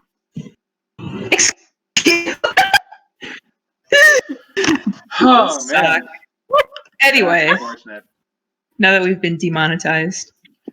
Oh, we've Okay. been monetized since session 1. Since Yeah, since day 1 of this. But yeah, so pocketing this card, you guys kind of make your way into the mausoleum, and do you want to tell me, like, are you all going in? Because it's wide enough for you all to kind of walk in as a group, but if you want to go in a line, that's fine too. Nox is in the back. Even though I shouldn't be. I'm going. Warlock party leader. We make good decisions. All right. Gesh is close behind Dhuur'in. So, as you guys kind of like superhero slow motion walk into the tomb, entering into the mausoleum, there is a foul tomb stink that permeates the air. Roots hang from the earthen ceiling, and the floor is littered with skulls and bits of rotting meat.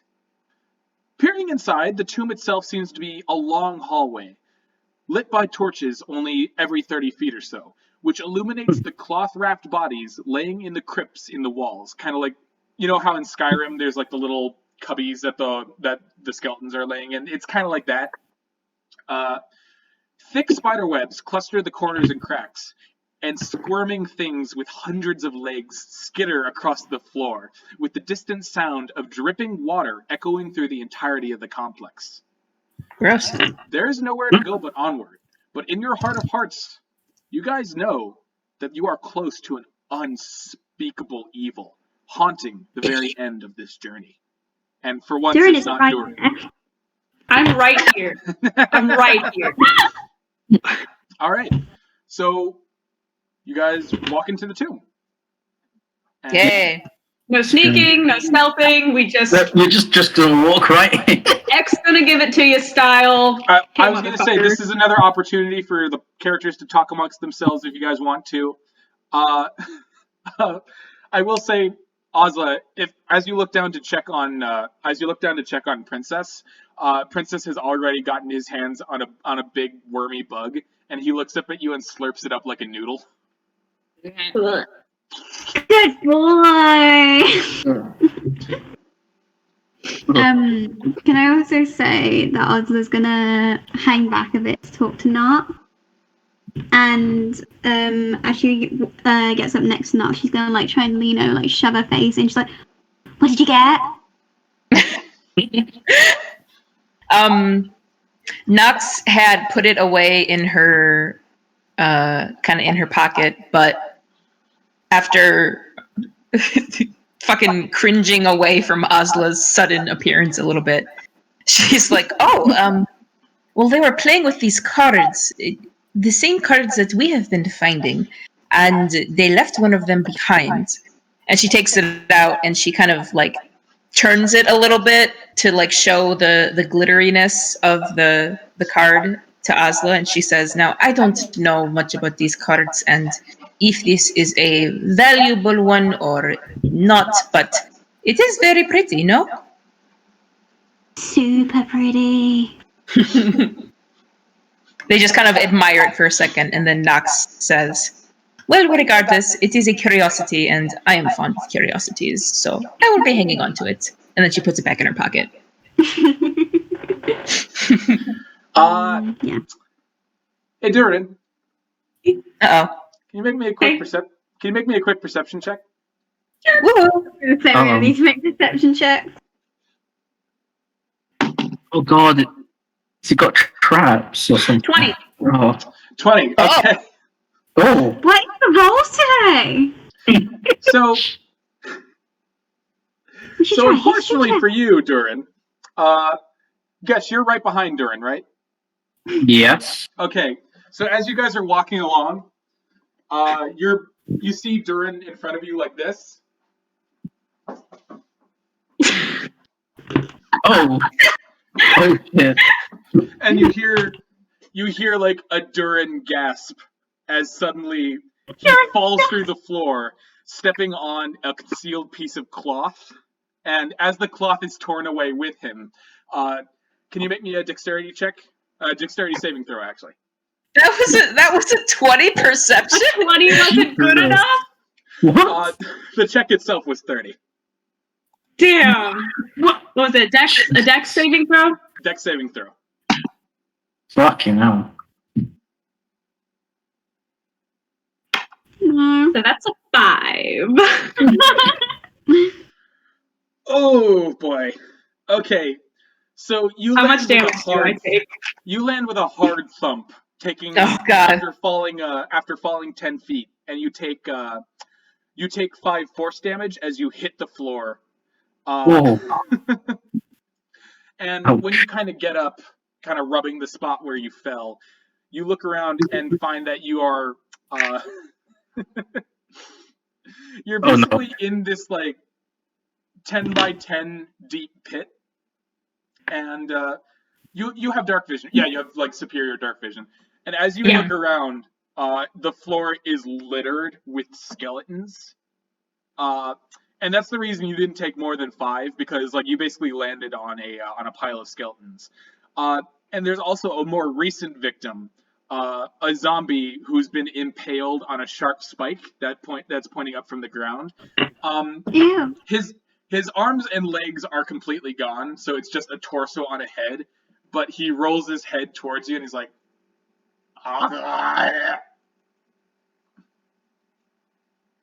You too. But so guys, you just watched Dhuur'in phase out of existence.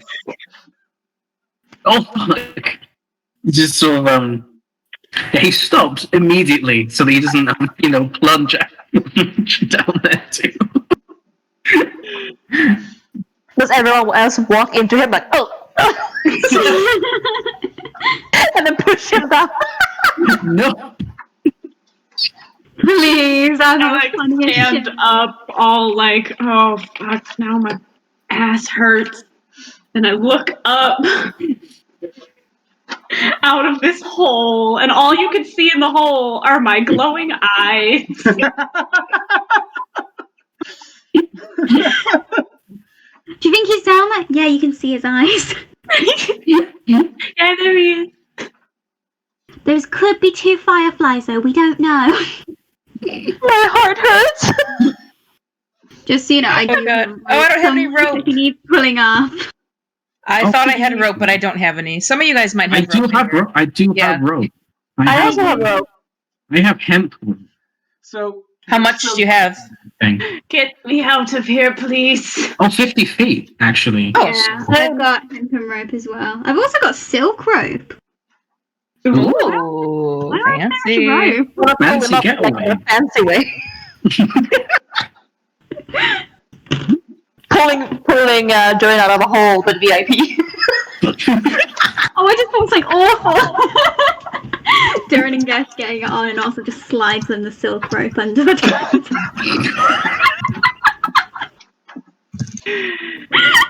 Have fun. Y'all are just looking down at your poor little drow that is now consumed in darkness. You okay? Oh, can I hold on? I need to see the range of a spell. Yeah, it's like 30 when you get feet, up perfect. in the middle of the night to like grab a glass of water, and your cat is down the hallway, and you just see the two burning orbs of his eyes. Yeah, I just want to say, Nox hurries over to the edge of the pit and sees him down there, and then Dhuur'in, you out of the corner of your eye, you see a spectral floating hand appear and then smack you in the back of the head. And then Nox says, "You clumsy idiot! I did not see it. Clearly!" We have secured the dark mission! And that's the first time that she's ever used Mage Hand. And what a I'm great going first to use! leave me. What a great first use! We're not going to leave you. And then, Do you want a hand? yeah, Yes. Gesh goes through his bag, gets out the rope, just throws it down. It's 50 feet, so he can hold on to it. And I thought you meant you just dropped like the entire rope down there. he's got one half of it. He's holding the other half down. Grab on! Oh, I will pull you up. Trust me. Alone. Love Well, me. Yeah, fuck everyone else. You guys, whatever. yeah, whatever. Yeah, whatever. I'll do It's the this. bonding rope. Alright. Well, then I'll put my my staff like in the crook of my elbow and try to scale the rope. Okay, go ahead. Gesh, I want you to make a strength check, and Dhuur'in, I want you to do the same thing. Okay. No, not the twink! Certainly not the twink. Yeah, that's an 8. Okay, that's an 8. 8. For Dhuur'in. That's a 14 for Gesh. Okay, so,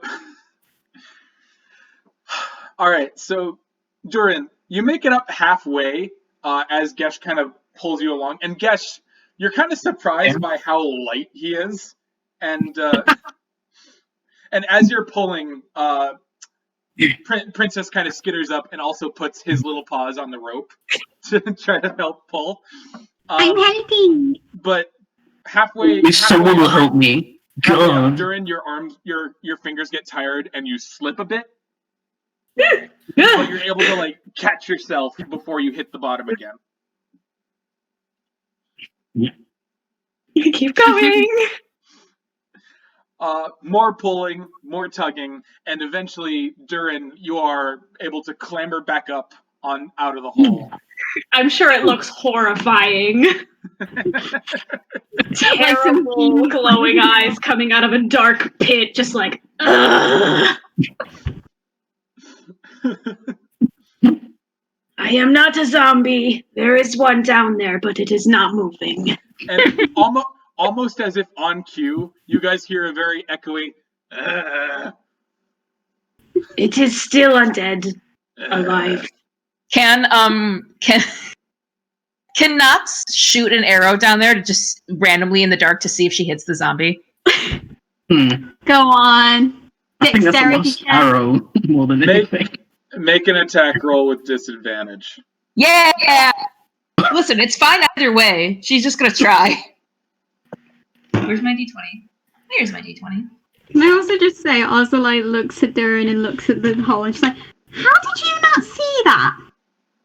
It was covered by a sheet. But it's a hole. It was covered. And you felt it was reasonable to walk on this thin sheet? At least it wasn't you. I would have done that mistake. Question than that. Wait, that was an attack roll, right? Yeah, attack roll. 15.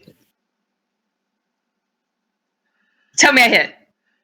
As you loose the arrow, you guys hear.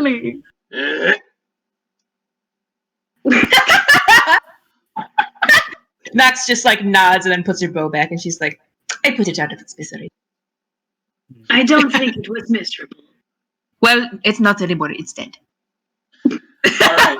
So now before you guys stands this 10-foot opening in the floor, and so what are you gonna do? We're gonna have to jump. Jump. Yeah. How far can we jump? That'll be a DC 10. So how So you roll acrobatics. basically how this works is you can take a running long jump, and basically that's going to be like half. The distance you jump will be half your movement. Can I pick up Ozla? Pick me up and throw me across. Wait, no, give me the rope and we can make a bridge. Oh, you could do that. With the rope? With a rope? I mean, you can like. It's a rope. We have to worry the rope That about. we don't know about. Yeah, like sloth climb. Yeah, Now we like, have to work the strength. I'd rather jump it, to be honest. Well, if a running jump is half your move, my move's 30. oh, I'm fucked. Yeah, Your that's why I want to 20. pick you up. How far across is this hole again? 10 10. feet. 10 feet. Okay. But do we have to roll anything, or can we just do half? Describe to me how you jump, and I will decide if you roll anything or not. But remember, Elvis agility. but remember, there is the small problem of Ozla and Princess. I will pick up Ozla under my arm. You realize that's going to have to half, right? Carrying another person. Maybe Gesh should hold her. Ah, we got touch. Oh no! Hey, Connor, how much would you say Princess weighs? Because now he's fat, but he's a raccoon. Hang on, I have to Google how heavy fat raccoons are. How heavy is an obese raccoon? Rubies. We'll put you on Wow. it, John. Okay.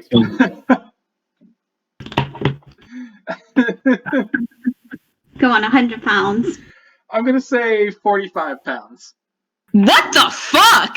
All right, well, never mind. I was gonna use Mage Hand to carry him, but I can't carry something that heavy. Just him floating along the air, but this By a scruff, yeah. That'd be fucking funny, though. I wish. Hang on, but hang on, it has to be Connor. less than 10 pounds for me to carry him. Connor, can't we just like how far? We can walk around the hole. No, No? it stretches from wall to wall. Damn it. I thought it was genuinely just like a square box. We're like, how are we gonna get around this square box? Gesh, how much is your movement speed? Well, it's 40. Oh. Then you take Ozla. Problem solved. But You know, my favorite scene in all the Lord of the Rings movies was the Battle of Helm's Deep. Why? Why? Oh. yeah, throw her. That would be fine. We do want to throw her. Come on. I'll hold Princess, and one of you guys can throw me across, and I'll try and stick the landing. I'm okay with that. I am okay with throwing you across. Be kind. Ball. He's like, this bitch empty. Wait. Wait, Ethan, make sure to put a spin on me. So Ozla, Hi. how much do you weigh? How much does Ozla weigh? You should never ask a lady that. Yeah. Fucking DM! Not even God. I weigh 60 pounds. Okay, So 60? 60. I am chunky. I made sure. And Gesh, what's your strength? 15. Yeah, you'll be able to throw that, no problem. Yes. You bowler. So he grabs Ozla, and just chucks away. Right Frank. over. Fenkin is like, Athletics check, please. Oh god, he throws that into my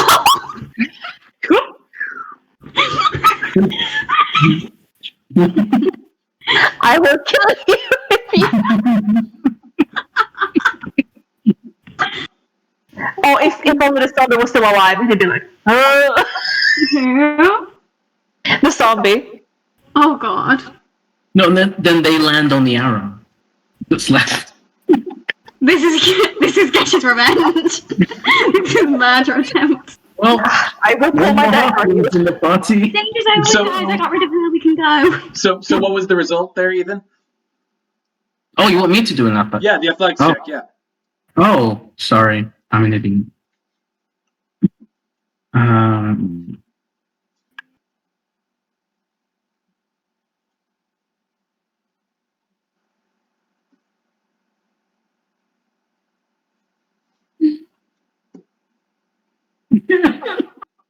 Oh no.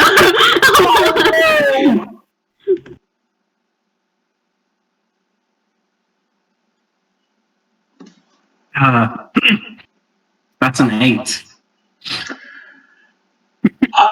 I'm gonna say that, because you're not throwing her a very far distance, you do make it, but just barely. So you pick Ozla up by the scruff and by the seat of her pants and just, and Ozla, you go sailing through the air, and it looks like you're not about to make it. You're kind of dipping towards the hole, but at the last minute, you're able to latch onto the side of the other edge and just with my one hand. Up. I've got Princess in the other arm as well, so I'm just like. Princess didn't come with you. She didn't. He didn't. Nope. Where the fuck's my child? He can toss Princess next. Gesh, as you look, as Ozla kind of crawls up, Gesh, you look down at your feet, and Princess, wide-eyed, is just staring at Ozla, and he looks up at you like. No. Also, Fenkin's heart stopped while she was soaring through that. He was like, oh! I want to say, as she hit the wall, she shouted be gentler! He's just like, I'm sorry, but you have to. He just grabs him and just straight out onto him. It's can it be he's throwing so hard that he's like a fucking meteor coming to Earth. There's fire because he's just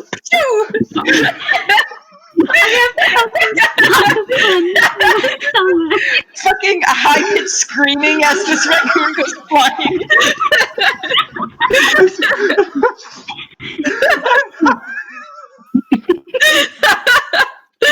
You tell me I get sucker punched in the stomach by my own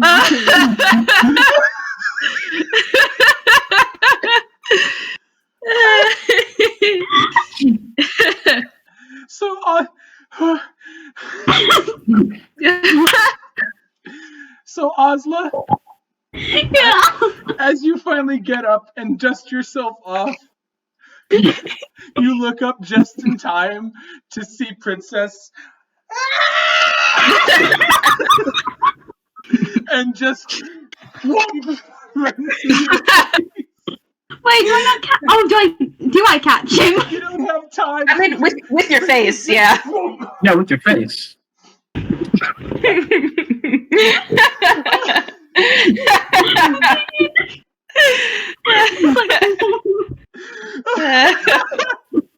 God. Ozla, it's gonna happen. It's gonna knock her over, roll her one time, and then she's gonna starfish out. And with Princess's belly on top of her, she's gonna go, thank you. That was fun. Fen is just And then he turns to stare at Gesh like, Are you okay? Not sure. Can you move? I haven't tried yet. Try and move. I want Fenkin to walk up to Gesh and like try to look intimidating, but he can barely reach up to his chest. And be like, try it again. I dare you, and I will kick you from this down into here myself. And then he How else would she have made it over? You're the one who can go next if you'd like. gladly. All right then. He just grabs.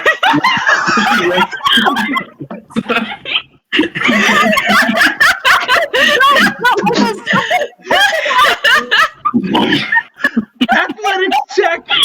Athletics check right now! Make an athletics check, Ethan. Okay. I weigh 155 pounds. Athletics check It's right fine. now, Gesh. Athletics check Okay. right now. I'm basically sending everyone across the gap. That's Oh. Okay. Oh. Say goodbye to your elf. That was a 5. If it was a nat 1, I was gonna say he spikes Fenkin down into the pit like a fucking football.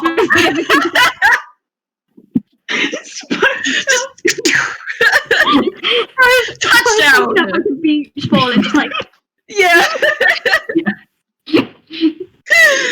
Oh.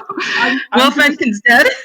I'm gonna say what happens is taken completely by surprise. Fenkin's just gonna like latch onto Gesh's arm, so when like he finally throws him, he's just like, okay.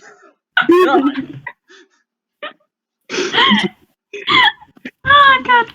If you A pat on Gesh, like, put him down, just let him jump.